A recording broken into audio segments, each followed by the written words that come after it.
12 avril 1982. Une jeune femme, pressée de rentrer chez elle après sa journée de travail, remonte la 53e rue vers le parking du quai 92 à Manhattan. Elle était seule et elle a remonté la rampe qui donne accès au toit de l'immeuble où les voitures sont garées. Elle s'est approchée de sa voiture, à laquelle elle tenait beaucoup. Mais bizarrement, elle ne parvient pas à ouvrir la portière. Elle est restée perplexe et a réessayé 2 ou 3 fois, avant de faire le tour de la voiture pour essayer du côté passager. Cette fois-ci, la serrure fonctionnait bien. Alors qu'elle ouvrait la portière, un individu a pointé une arme par la fenêtre d'une camionnette garée à côté d'elle. Elle a été tuée d'une balle dans la tête.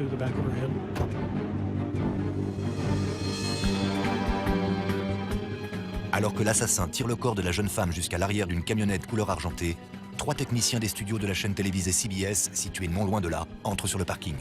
Ils ne savaient pas ce qui s'était passé. Il s'agissait peut-être d'un homme dont la femme s'était évanouie, à moins qu'il ne l'ait frappé ou autre chose. Ils ont décidé d'être sympas et ont proposé leur aide.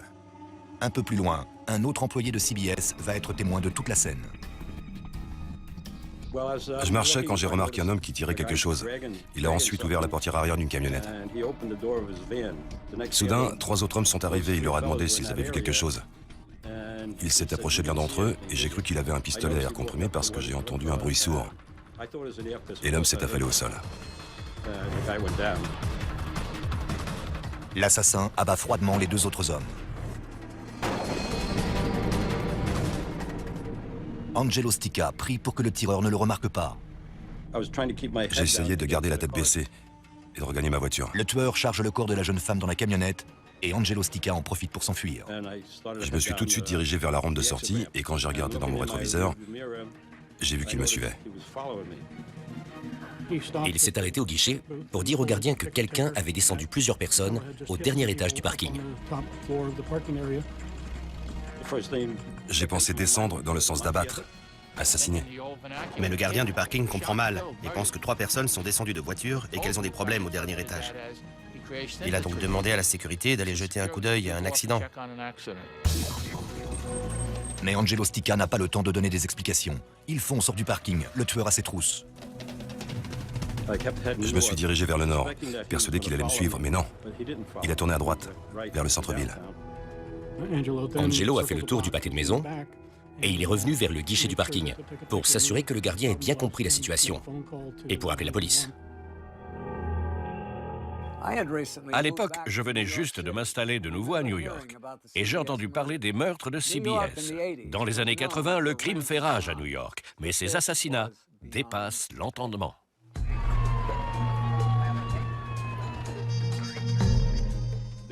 Les policiers s'activaient sur la scène de crime, la nuit tombait, mais tout était illuminé par les flashs des appareils photo et des caméras.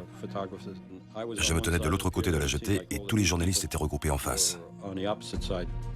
Angelo Stica peine à se souvenir de détails significatifs qui pourraient mettre la police sur la piste du tueur. Il était bien évidemment très secoué par ce qu'il venait de voir. Et il essayait de décrire le tueur, mais son signalement était très vague. J'étais sous le choc. J'étais traumatisé, car ça aurait pu être moi. J'aurais pu être à leur place. Les médias se sont déchaînés. CBS a avancé différentes théories lors de son émission d'information régionale, et elles étaient toutes erronées. Personne ne comprenait vraiment ce qui s'était passé, ni pourquoi. La seule chose qu'ils savaient, c'est que 3 techniciens avaient été tués. Il s'agissait de 3 pères de famille sympathiques, honnêtes et droits, assassinés gratuitement dans un lieu public. Ils ont vu quelque chose sur ce toit qui paraissait suspect. Et ils sont allés voir ce qui se passait. Ils ne l'ont pas ignoré. Ils n'ont pas fait comme si de rien n'était. Ils ont réagi. Ils ont demandé ce qui se passait. Ils voulaient découvrir la vérité et leur courage les a tués. Pendant que la police de la ville guette une camionnette couleur argentée, les enquêteurs examinent la scène de crime à la recherche d'indices. Il existe un élément étrange. Angelo Stica parle de 4 victimes et pourtant les policiers ne trouvent que 3 douilles de calibre 22. Ils ont retrouvé du sang près d'une voiture bleue. Il y avait également un sac à main, une chaussure à talons et des lunettes de soleil. Et aussi des clés sur le sol. L'un des policiers a essayé d'ouvrir la portière de la voiture, mais il n'y est pas parvenu. C'est alors qu'il a remarqué qu'il y avait un cure-dent dans la serrure.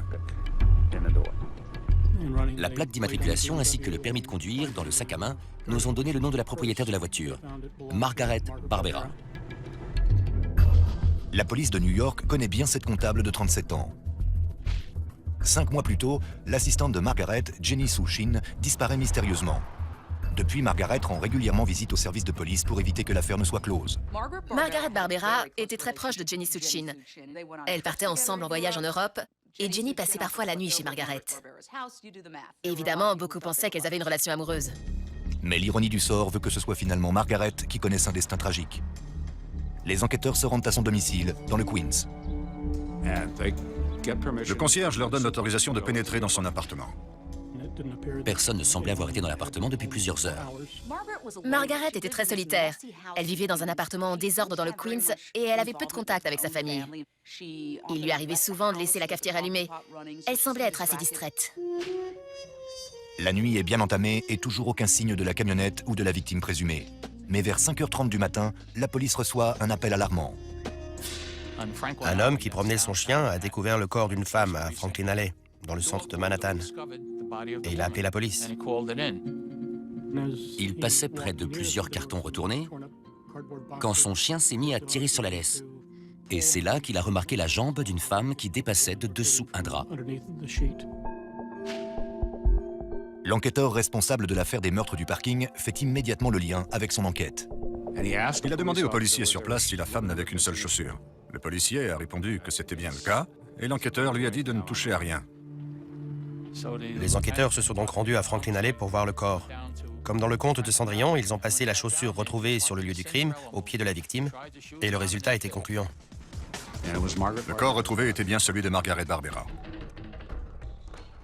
De nombreux policiers se rendent sur place à la recherche du moindre indice concernant les meurtres du parking. Une camionnette ou une fourgonnette avait roulé sur les cartons, car ils ont trouvé des traces de pneus. Ils les ont pris en photo et ils ont emmené les cartons. Mais à part ces traces de pneus, ils ne retrouvent rien qui puisse leur indiquer l'identité du tueur. La police était perplexe. Il y avait 3 employés de CBS et une femme qui apparemment ne les connaissait pas. Tous assassinés dans un parking. C'était une scène de crime étrange. Un tueur à gages qui exécute quelques mafieux, ça n'aurait pas été une scène extraordinaire à l'époque. Mais une jeune femme et 3 passants innocents assassinés, c'est tout autre chose. Personne ne se sentait plus en sécurité à New York. Le lendemain des meurtres, la police a 4 morts sur les bras et aucune piste, ce qui déclenche le tumulte dans la ville de New York. Le maire, le responsable des services de police et la presse, tout le monde était furieux. Comment un tueur peut-il assassiner 4 personnes dans un lieu public et parvenir à s'échapper? Les services de police subissaient une pression énorme des politiques, qui souhaitaient que l'enquête soit résolue rapidement. Il fallait absolument découvrir l'auteur ou les auteurs de ces meurtres et les arrêter le plus rapidement possible. Ne disposant d'aucune piste pour retrouver la camionnette argentée et son conducteur, la police ne possède qu'un seul espoir, dévoiler la vie secrète de Margaret Barbera. Margaret Barbera était une fille du Queens avec une éducation limitée, mais une ambition qui lui avait permis de grimper les échelons. Elle avait su comment avancer dans la vie. Margaret était contrôleuse pour l'entreprise Candor Diamond, dans le célèbre Diamond District de New York. Candor Diamond était une petite entreprise qui fabriquait des diamants et des colis fichés en or et en argent. Elle travaillait essentiellement avec des pierres semi-précieuses.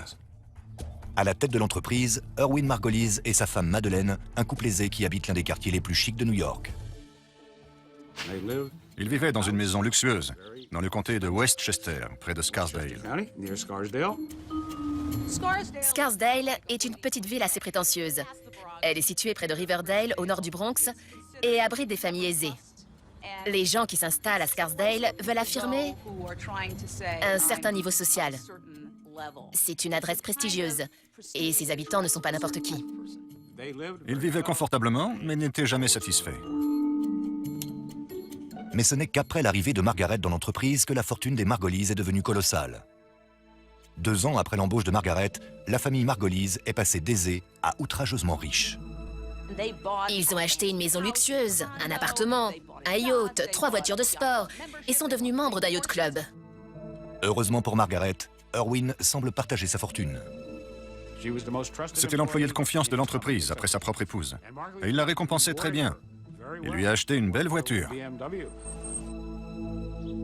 Le salaire de Margaret est multiplié par 2.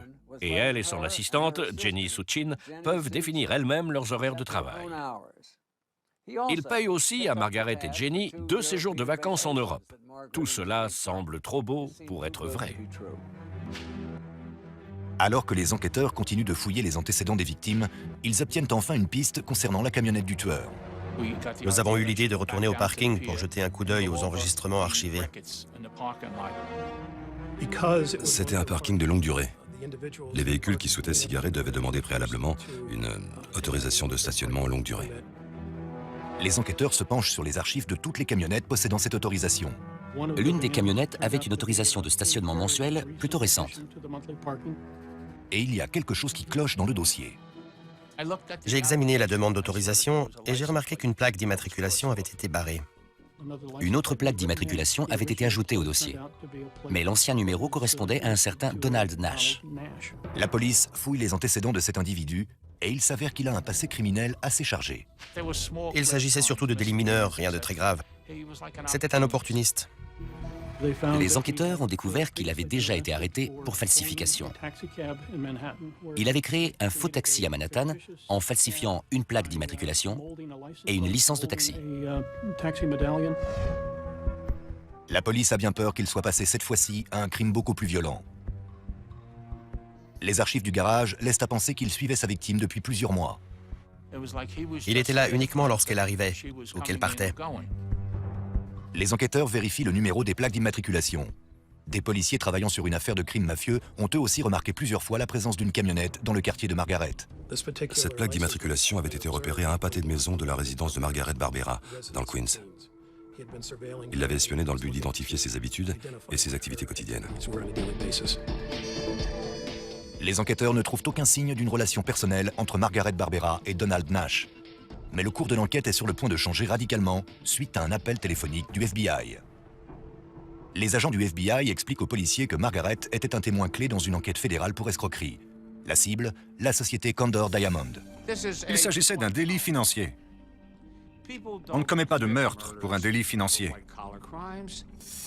9 mois plus tôt, le FBI entame une enquête sur le couple Margolise pour escroquerie. Jusque-là, ça n'avait été qu'une simple enquête pour un délit financier. Margaret Barbera devait témoigner contre les Margolise une semaine après son assassinat. Quelle étrange coïncidence. Ou Erwin et Madeleine Margolise sont très chanceux, ou le cœur de la société Condor Diamond n'est pas si pur qu'il n'y paraît. Les enquêteurs qui travaillent sur l'affaire des meurtres du quai 92 soupçonnent maintenant que l'assassinat de Margaret Barbera soit lié à la société Condor Diamond, la famille Margolise et beaucoup d'argent. Le Diamond District est un quartier malfamé. Il attire un certain type d'individus qui sont en général obsédés par l'argent. En enquêtant sur le meurtre, les agents du FBI découvrent une sombre histoire d'escroquerie. Ils expliquent aux enquêteurs de la police de New York l'escroquerie élaborée par Condor Diamond. Le FBI a découvert que 2 ans auparavant, l'entreprise s'est mise à travailler avec une société d'affacturage appelée J.P. Maguire. Une société d'affacturage est une société qui prête de l'argent à des industries instables. Les sommes sont définies en fonction de leur inventaire et des ventes prévues. J.P. Maguire achète les factures de Condor Diamond et lui avance 85% de leur valeur. Ce que la société d'affacturage ignore, c'est que la prévision des ventes de la bijouterie est une pure invention. Erwin et Madeleine Margolise fournissaient de fausses factures. Erwin Margolise avait demandé à Margaret Barbera de l'aider à fausser les comptes. Margaret n'y a vu aucune objection. Elle s'est exécutée. Elle l'avait déjà fait par le passé. Elle le ferait pour les Margolise. Erwin Margolise était un escroc. C'était dans ses gènes. Il ne pouvait pas s'en empêcher. Et il escroquait tous ceux qui croisaient son chemin. Selon le FBI, la comptabilité créative de Margaret Barbera permet à Condor Diamond de grossir effrontément son chiffre de vente et de soutirer davantage d'argent à J.P. Maguire. L'argent allait directement dans la poche des Margolise. Tout le monde s'est demandé pourquoi ne pas s'arrêter après avoir détourné 1 ou 2 millions de dollars. Erwin ne pouvait pas s'arrêter, car il devait rembourser tous ceux à qui il avait emprunté de l'argent pour monter l'escroquerie. Il fallait qu'il continue à créer de fausses factures, sinon il ne recevrait plus d'argent. Et pourtant, comme le FBI l'explique à la police de New York, son plan fonctionne sans accroc pendant 2 ans. Margaret Barbera était très douée. La réaction de J.P. Maguire a été « Votre chiffre d'affaires est en hausse, voilà de l'argent ». Très vite, l'entreprise dont le chiffre d'affaires était de 500 000 $ par an est passée à plusieurs millions de dollars selon les livres de comptabilité. JP Maguire réalise finalement que la Candor Diamond ne pourra pas rembourser sa dette et elle fait appel au FBI. Irwin Margolyes s'est défendu en disant qu'il n'était au courant de rien et que c'était Margaret Barbera qui gérait tous les comptes. Il n'a pris aucune responsabilité. Au contraire, il a prétendu que Margaret était la seule responsable de l'escroquerie. Irwin Margolyes a déclaré aux enquêteurs que Margaret détournait de l'argent et qu'il la soupçonnait d'avoir volé des diamants. Mais le FBI pose un peu trop de questions et Irwin prend peur. Alors que l'étau se resserre,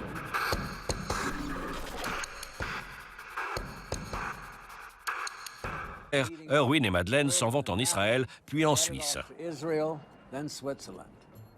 Je suis sûr que vous ne serez pas surpris d'apprendre qu'entre deux visites au mur des Lamentations ou au Cervin, le couple prend le temps d'aller à la banque.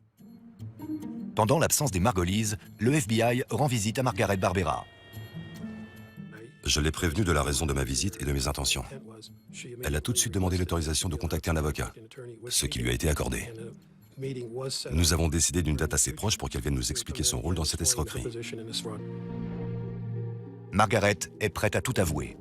Elle pense que les Margolyes vont tout lui mettre sur le dos et elle a anticipé ce cas de figure. Margaret Barbera avait retiré d'importants documents financiers du site de l'entreprise et elle comptait s'en servir comme moyen de pression contre Irwin Margolyes. Mais où sont passés ces documents? Le FBI rend visite au mari de Jenny Souchin, l'assistante, et selon la rumeur, l'amante de Margaret portée disparue. Il confirme que Margaret a caché des documents secrets chez lui. Elle les a réunis petit à petit et rangés dans un sac bleu qu'elle a déposé chez Jenny Souchin, en pensant qu'ils y seraient en sécurité. Mais la présence de ces documents inquiète le mari de Jenny. Elle a dit à Margaret que son mari ne voulait pas les garder chez eux. Selon le mari, Jenny se rend donc chez Margaret avec le sac contenant les documents. Elle lui a dit de les garder chez elle et elles ont passé une partie de l'après-midi ensemble. Le FBI explique aux policiers qu'il s'agit de la dernière fois que Jenny a été vue en vie. Dès que Jenny Souchin a disparu, Margaret a soupçonné Irwin Margolyes d'être responsable. Elle était persuadée qu'elle serait la prochaine. Inquiète pour sa sécurité, Margaret décide de coopérer avec le FBI. L'accord avec le FBI consistait à accepter de plaider coupable au chef d'accusation d'association de malfaiteurs en vue de commettre une escroquerie et de témoigner et fournir toutes les informations nécessaires devant un jury d'accusation fédéral. C'est à ce moment-là qu'Irwin Margolyes a décidé qu'il fallait la faire taire. Margaret Barbera aurait pu faire ses valises et quitter New York. Mais elle est restée et elle a gardé ses documents. Elle pensait qu'il la protégerait. Mais elle se trompait. Quelques jours à peine avant de témoigner, elle est définitivement réduite au silence. Le FBI travaille en concertation avec la police de New York et il découvre que l'assassin présumé de Margaret Barbera, Donald Nash, est bien plus qu'un simple arnaqueur avec un faux taxi. Donald Nash était un tueur à gages qui travaillait pour les Westies, un gang de la mafia irlandaise, responsable de la plus grande partie de l'activité criminelle sur les docks. Donald Nash a un quotient intellectuel inférieur à 90, et quand il était enfant, un accident l'a défiguré. Il semble tout droit sorti d'un roman de Charles Dickens. Les enquêteurs sont persuadés que quelqu'un d'autre a orchestré ces assassinats. Une surveillance rapprochée a été mise en place. Une équipe de surveillance mobile s'est rendue à son domicile de Kingsburg, dans le New Jersey. Mais Donald Nash ne quitte que très rarement son logement et il n'a de contact avec personne. Lors d'une ultime tentative pour identifier ses complices, la police examine la liste de ses appels téléphoniques. Ils ont découvert un certain nombre d'appels passés depuis un téléphone public, mais prélevés sur le compte de son téléphone personnel. L'un des numéros récurrents est celui d'un avocat, Henry Stryker. C'était un juriste spécialisé en droit des sociétés, avocat de la société Candor Diamond, mais aussi d'Irwin Margolyes. On se demande comment il avait réussi l'examen du barreau, mais bon. Avec Henry Stryker, la police fait enfin le lien entre Donald Nash et Irwin Margolyes. Mais malgré la pression exercée par la mairie de New York et CBS, elle n'a toujours pas de preuves tangibles pour procéder à une arrestation. Voyons. Nous avons une comptable assassinée et son assistante disparue, un homme de main prêt à tout et un complice pathétique. Ça ne doit pas être aussi difficile de remonter jusqu'au bon vieux Irwin. Et pourtant, personne n'aurait pu imaginer le parcours du combattant qui attendait la police. Les policiers chargés de l'enquête sur les meurtres du parking du quai 92 ont identifié les principaux suspects. Mais ils cherchent encore désespérément des preuves tangibles pour clore cette affaire, alors qu'ils subissent la pression de la mairie. Le maire de la ville exerçait une forte pression sur les enquêteurs. Et le président de CBS appelait quotidiennement le directeur du FBI pour connaître les avancées de l'enquête. Le tireur présumé est maintenant sous surveillance et la police se concentre sur son prétendu complice, l'avocat Henry Oestreicher. Il est suivi partout où il va, et les policiers s'assurent de ne pas passer inaperçu. Finalement, il a craqué après avoir été suivi par plusieurs enquêteurs, à qui il a parlé et finit par avouer qu'il était l'intermédiaire de Donald Nash et Erwin Margolyes. Le témoignage d'Henry Oestreicher est une immense réussite pour les enquêteurs. En échange d'une immunité complète, il révèle aux enquêteurs le complot d'Erwin Margolyes pour assassiner Margaret Barbera dans les moindres détails sordides, depuis la préparation jusqu'à l'exécution. Irwin Margolyes était de plus en plus contrarié de savoir que Margaret allait peut-être parler au FBI. Et finalement, elle lui a avoué qu'elle avait des registres comptables en sa possession et que ces registres étaient dissimulés quelque part. Margaret est brillante lorsqu'il s'agit de chiffres, mais lorsqu'il s'agit de personnes, elle a tout faux. Avouer à Erwin qu'elle a des registres cachés est une erreur fatale. Erwin Margolyes est devenu de plus en plus paranoïaque. Et il s'est mis à considérer Margaret comme une faiblesse qui permettrait à la police de remonter jusqu'à lui. Il est allé trouver son ami avocat, M. Oestreicher, et il lui a demandé s'il connaissait quelqu'un qui pourrait donner une leçon à Margaret Barbera. L'avocat organise une rencontre dans un restaurant de New York. Donald Nash et Irwin Margolyes se sont retrouvés dans un restaurant. Au cours de cette rencontre, Erwin Margolyes demande à Donald Nash de faire plus que de donner une simple leçon à Margaret Barbera. Ils ont parlé également à Jenny Suchin. Jenny Suchin en savait suffisamment long pour tout faire capoter. Irwin a dit à Donald que ce qu'il voulait réellement, c'était qu'elle disparaisse définitivement. Il lui a demandé s'il pouvait les faire disparaître définitivement. Pour seulement $8 000, Donald Nash accepte le contrat. C'est véritablement incompréhensible. On sait qu'en général, les tueurs à gages exécutent leur contrat pour de grosses sommes d'argent. Donald Nash a tué 5 personnes pour quelques milliers de dollars. Ça n'a pas de sens. L'avocat explique aux enquêteurs qu'Erwin Margolyes pense avoir la couverture idéale. L'idée de M. Margolyes était qu'il pouvait avancer l'hypothèse que les deux jeunes femmes, Margaret Barbera et Jenny Suchin, s'étaient enfuies ensemble en Europe puisqu'elles formaient un couple. Vous avez deux lesbiennes parties en lune de miel en Europe qui disparaissent sans laisser de traces avec les diamants et toute la fortune des Margolyes. Une fois au tribunal, la défense aurait soutenu qu'il n'y avait aucune preuve pouvant démontrer que ce n'était pas ce qui s'était passé. Margaret Barbera et Jenny Suchin avaient disparu. Avec leurs 7 millions de dollars, elles se sont installées en Suisse, où elles comptaient vivre heureuses jusqu'à la fin de leur jour. Nous n'avons jamais trouvé de diamants. C'était un bon scénario parce que c'était possible. Si c'est possible, alors il y a un doute raisonnable et Erwin Margolyes est relâché.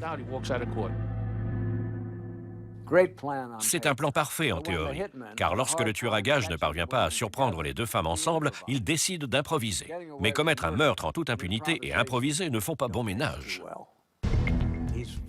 Il espionne Margaret devant chez elle, dans le Queens. Mais c'est Jenny Suchin qui en ressort, seule.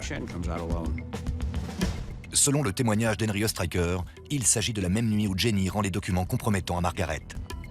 Des témoins ont vu Jenny Suchin qui montait dans sa voiture quand un homme est sorti d'une camionnette, lui a recouvert la tête d'une couverture, l'a forcé à monter dans la voiture et s'est enfui. La voiture que Jenny avait utilisée pour se rendre chez Margaret ce soir-là a été retrouvée plus tard dans Manhattan.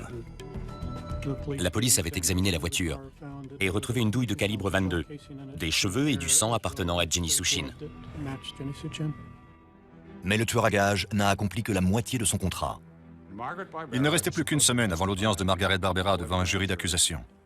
Le temps commençait à lui manquer. Donald Nash sait qu'il doit agir et vite. Le parking du quai 92 semble être l'endroit idéal. Il voulait garer sa camionnette à gauche de la voiture de Margaret Barbera. Il espère pouvoir l'abattre alors qu'elle monte dans sa voiture, mais l'emplacement de gauche est occupé. Il a donc garé sa camionnette à droite de la voiture de Margaret. Il fallait donc qu'il s'arrange pour qu'elle soit obligée d'entrer dans la voiture du côté passager. Il a décidé d'enfoncer un cure-dent dans la serrure du côté conducteur pour qu'elle ne puisse pas ouvrir sa portière. Il pense pouvoir la tuer, la mettre dans la camionnette et repartir sans être vu. Donald Nash pensait avoir paré à toutes les éventualités. Il avait fait en sorte que Margaret Barbera soit obligée de venir du côté passager. Malheureusement, 3 employés de CBS sont tombés sur la scène de crime et sont devenus des dégâts collatéraux dans cette affaire de meurtre.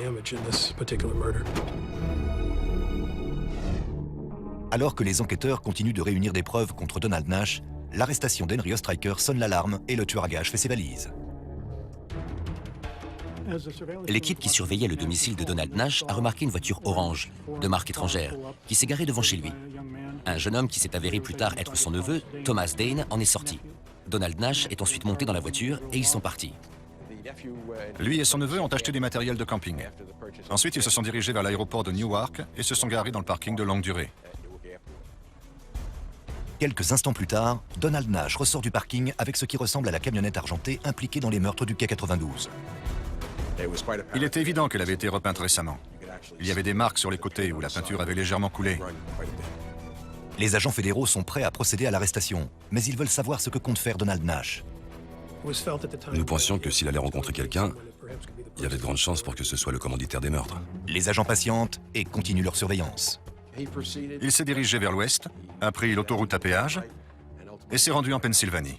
C'est là que la véritable odyssée a commencé.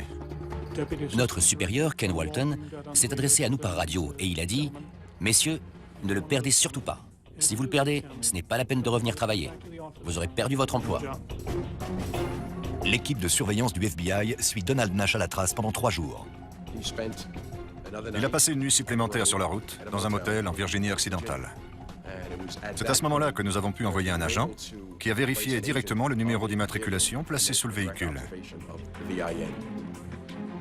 Le numéro d'immatriculation de la camionnette fournit au FBI un moyen d'arrêter Donald Nash sans dévoiler son jeu. Nous avons découvert que le véhicule était toujours considéré comme volé. Avec cette information en main, nous avons contacté la police du Kentucky. Nous avons demandé l'aide de la police de l'État du Kentucky pour qu'elle mette en place un barrage routier et nous assiste. Les policiers ont stoppé la circulation sur l'autoroute et ont dévié une dizaine de véhicules qui sont sortis de l'autoroute. Donald Nash avait un pilon dans la main. Il était en train de manger du poulet. Les policiers ont pensé qu'il s'agissait d'une arme, puisqu'ils savaient que le suspect qu'ils recherchaient était un assassin. Ils l'ont encerclé et bien entendu, il a tout de suite lâché son pilon de poulet. Donald Nash, pauvre idiot. Il se rend dans le Kentucky avec une peinture à $20 et des cuisses de poulet. Dès le premier coup d'œil dans sa camionnette, la police sait qu'elle est sur le point de clore l'enquête. L'arrestation de Donald Nash donne enfin aux enquêteurs la possibilité de fouiller la camionnette tristement célèbre. Ce qu'ils y découvrent ne laisse plus aucun doute sur sa culpabilité. Les empreintes des pneus ont été prises et comparées aux traces laissées sur les cartons. Elles correspondaient. À l'intérieur de la camionnette, les policiers trouvent d'autres indices encore plus compromettants. Ils ont retrouvé du sang qui correspondait à celui de Margaret Barbera, ainsi qu'à celui de Jenny Souchin. Des cheveux ont également été retrouvés et ils correspondaient à ceux des 2 jeunes femmes. La police a retrouvé une douille de calibre 22, juste derrière le siège du conducteur. Les enquêteurs étaient frustrés de n'avoir retrouvé que 3 douilles sur les lieux du crime. Il semble que le mystère soit maintenant résolu. Je pense que lorsque Donald Nash a abattu Margaret Barbera, la douille a été éjectée de l'arme et projetée à gauche de l'ouverture de la fenêtre arrière de la camionnette. Il y est resté jusqu'à ce que la police du Kentucky la découvre. Le service de balistique confirme que la douille provient de la même arme que celle retrouvée sur le parking. La culpabilité de Donald Nash est prouvée et c'est un pas de plus vers l'arrestation d'Erwin Margolyes. Donald Nash n'était qu'un des nombreux pions d'Erwin Margolyes. Les enquêteurs qui essaient de reconstituer le complot des meurtres commandités disposent maintenant de plus de preuves qu'il n'en faut pour relier Donald Nash au meurtre de CBS. Ils ont mis en évidence les liens entre le tueur à gages et l'intermédiaire présumé, l'avocat Henry Ostriker, et disposent même du témoignage de ce dernier impliquant Erwin Margolyes. Pour procéder à son arrestation, il ne leur manque plus que Donald Nash avoue tout et dénonce Erwin Margolyes. C'est lui qui tirait toutes les ficelles. Et c'est lui qui a imaginé ce complot pour se débarrasser des témoins gênants. Le procureur de New York obtient l'extradition de Donald Nash, qui ignore encore pour quel motif il a été arrêté. Il pense qu'il va simplement être inculpé de vol de voiture et de falsification pour le faux taxi. Une foule de journalistes accueille Donald Nash à son arrivée à l'aéroport.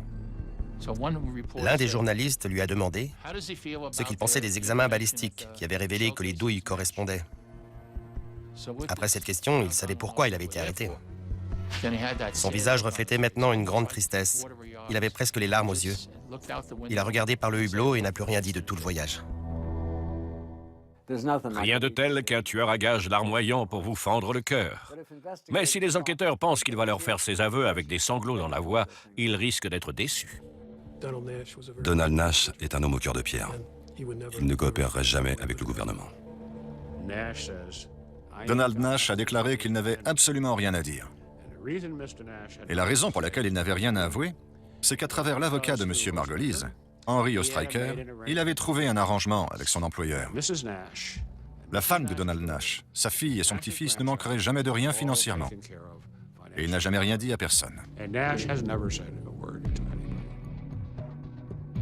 Donald Nash a été reconnu coupable du meurtre de 5 personnes sans jamais venir à la barre. Son avocat ne s'est pas vraiment battu. Une fois le procès terminé, l'un des enquêteurs est allé lui parler et lui a dit « Puisque vous allez en prison, pourquoi ne pas aider la famille de Jenny Souchin?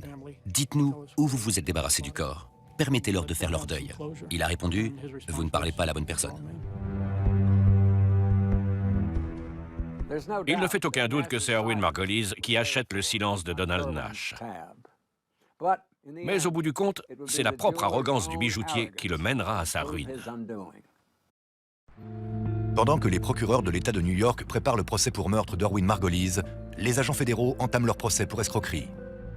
Le procès d'Erwin et de Madeleine Margolise a eu lieu au tribunal fédéral de Manhattan. Pendant le procès, Erwin était agacé. Il niait tout en bloc. Mais les preuves sont accablantes. Erwin Margolise est condamné pour escroquerie à 28 ans de prison dans un établissement pénitentiaire fédéral.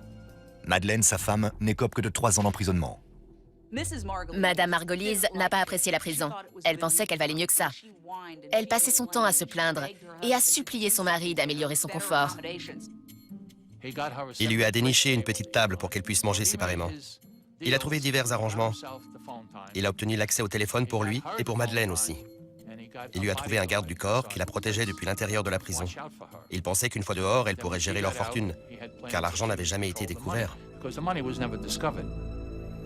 Une fois le couple Margolise sous les verrous pour escroquerie, les procureurs continuent à réunir des preuves pour leur procès pour meurtre. Mais Erwin Margolise n'a jamais été aussi astucieux. Pendant le séjour d'Erwin Margolise au centre correctionnel métropolitain, au sud de Manhattan, il a abordé un autre détenu. Il lui a demandé d'organiser l'assassinat de l'homme qui travaillait à J.P. Maguire, qui allait témoigner, et de l'assistant du procureur des États-Unis qui était chargé de l'affaire d'escroquerie. J'ai une révélation à vous faire, Erwin Margolise. La prison n'est pas l'endroit idéal pour chercher un tueur à gages. Bien entendu, le prétendu complice d'Erwin le dénonce à un gardien. C'est comme si la police gagnait à la loterie. Le prisonnier est retourné voir Erwin Margolise, muni d'un micro, et il a fait répéter ses instructions. Erwin lui a donné l'argent pour qu'il assassine ces 2 personnes. Cet homme pensait être au-dessus de toutes les lois. Il pensait pouvoir arnaquer et tuer impunément. Mais son arrogance se retourne contre lui. Finalement, il a été condamné pour association de malfaiteurs en vue de commettre un meurtre et il a passé le reste de sa vie en prison. 3 ans après son emprisonnement, Erwin Margolise meurt d'une crise cardiaque à la prison de Leavenworth. Au même moment, Madeleine Margolise sort de prison et s'installe en Floride. Elle semble vivre humblement, mais c'est peut-être elle qui finalement a tiré son épingle du jeu. Elle a bien évidemment l'argent. En tout cas, elle savait où il était. La véritable tragédie dans cette affaire, ce sont les personnes innocentes qui ont perdu la vie et leur famille. Les proches des 3 employés de CBS qui ont été tués cette nuit-là, et la famille de Margaret Barbera et Jenny Souchin. Je n'arrive pas à comprendre ce que les gens peuvent faire pour de l'argent, pour des diamants ou de l'or. Ils iront jusqu'à tuer. Donald Nash purge actuellement 5 peines de prison à vie, mais il n'a pas changé ses habitudes meurtrières. Il y a quelques années, alors qu'il travaille dans les cuisines de la prison, il décide de faire taire un codétenu exaspérant en lui tranchant la tête avec un couteau de boucher. Il se tourne ensuite vers un gardien et le prévient. On aura du retard pour le petit déjeuner. Il ne risque pas d'obtenir une liberté conditionnelle de sitôt. C'était Dominique Dunn. Merci de nous avoir suivis.